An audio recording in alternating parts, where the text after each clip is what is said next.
Car mercredi, demain, marquera le compte à rebours des 100 jours avant le début des Jeux Olympiques de Rio. Les préparatifs pour ce grand événement n'ont pas été chose facile.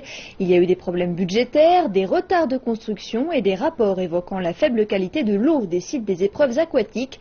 Et d'autres difficultés font surface, le ralentissement économique, les troubles politiques et le virus Zika. CCTV a rencontré le ministre brésilien des Sports, Ricardo Leyser, qui évoque les différents points. Octobre 2009, le Comité international olympique a annoncé que Rio de Janeiro accueillerait les Jeux olympiques d'été en 2016. L'ancien président du Brésil, Lula da Silva, a même versé des larmes d'excitation. Et 100 jours avant le début, il y a des inquiétudes quant à d'éventuels retards. Mais Rio a confiance, comme l'explique le ministre des Sports. Les infrastructures sont terminées à 98% sans qu'il ne reste d'importantes constructions à réaliser. Depuis le début du processus, tout a été très bien planifié.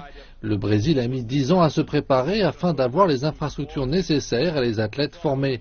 La totalité du processus a été bien planifiée et cela mènera à de magnifiques Olympiades. En tant que membre des BRICS, l'association des économies émergentes, le Brésil a ressenti la chute du prix des matières premières et une économie en ralentissement. S'ajoutant à cela, le pays est confronté à un procédé législatif de destitution. Même le ministre des Sports a été remplacé. Ricardo Leyser déclare que le pays parvient à s'en sortir. La situation politique actuelle n'affecte pas les Jeux.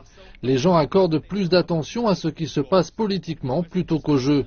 Nous espérons que ces problèmes se termineront bientôt, donc les Jeux olympiques et paralympiques feront l'objet de toutes les attentions au cours des prochains mois. En tant que ville d'accueil des Olympiades, il ne s'agit pas que de construire des stades. Les inquiétudes liées au terrorisme nécessitent d'intensifier la sécurité. En mars, les services de renseignement du Brésil ont confirmé à CCTV qu'il y avait des menaces du groupe État islamique. Nous sommes préparés, nous avons travaillé avec les agences de sécurité internationales et domestiques, ainsi que les postes de police. Le Brésil a organisé 6 événements internationaux avec succès. Nous avons déployé des dizaines de personnels de sécurité à Rio et investi beaucoup dans la technologie. Le Brésil a également été confronté au virus Zika et H1N1. Le ministre des Sports a déclaré qu'il travaillait avec le département de la santé et qu'il n'y a pas lieu de s'inquiéter. Nous sommes rassurés sur la situation. Il n'y a pas de problème sérieux. Les responsables gouvernementaux admettent que les Jeux sont importants, mais également l'héritage de la ville. Rio de Janeiro deviendra la première ville d'Amérique du Sud à accueillir des Olympiades d'été dans une centaine de jours.